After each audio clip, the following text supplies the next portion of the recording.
everybody, it's Ebony Love, and in today's video I'm going to show you how to make this needle book using either your AccuQuilt Go or Studio fabric die cutter. Stay tuned!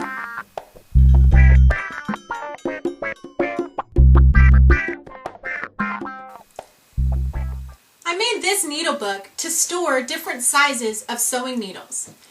Inside the book are basically 5 flower shapes, and on each page in the book I store a different size needle, and I've labeled each of the pages for the size needle. I also have put in a little needle marker here using a different size flower to mark which needle I've pulled out of the book that's working in the machine now. So that's what helps me to keep track of what needle's been used. To make this needle book with your Studio, you could use the flower number 11 small, which has 2 flower shapes on it, a larger one and a smaller one. That's the die that I use to make this needle book. But if you have a Go, you can use the round flower die, which has a couple of flower shapes on it, and that's the one I will demonstrate for you right now. To make the needle book, I used felt, a couple of pieces of felt, a small 2-hole or a medium-sized 2-hole button, and a length of ribbon, and also a pin, which I'm sure you can't see on the video.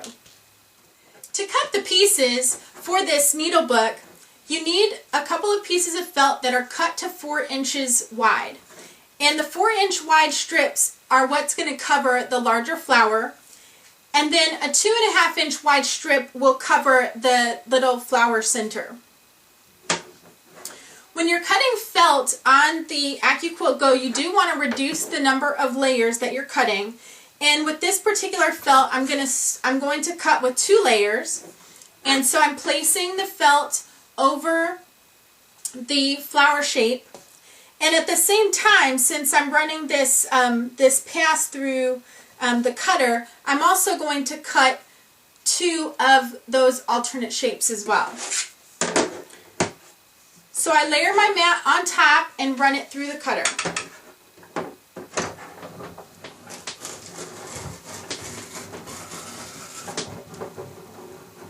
If you have problems turning the felt through the die, you might want to reduce down to a single layer.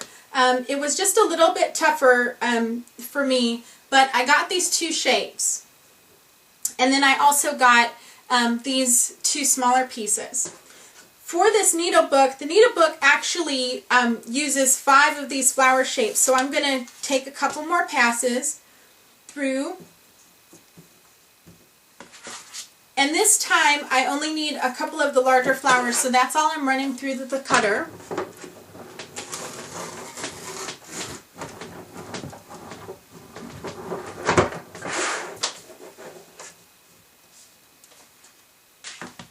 Okay, so once you have those pieces cut, then what you can do, and I'm not going to demonstrate this here, but basically you just layer the flowers on top of one another to make a stack of them.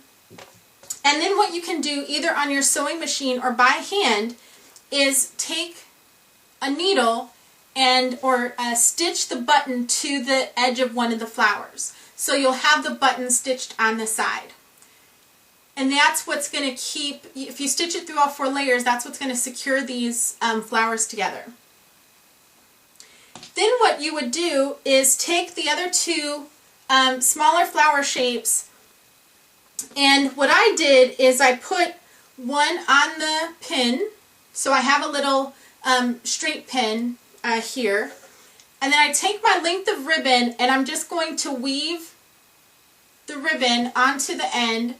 So I pull one end, I put the loose end on the needle, and then I run it back through, maybe about a 1/2 inch through, so I have a little loop here. And then I take the other flower shape and run that through on the other end.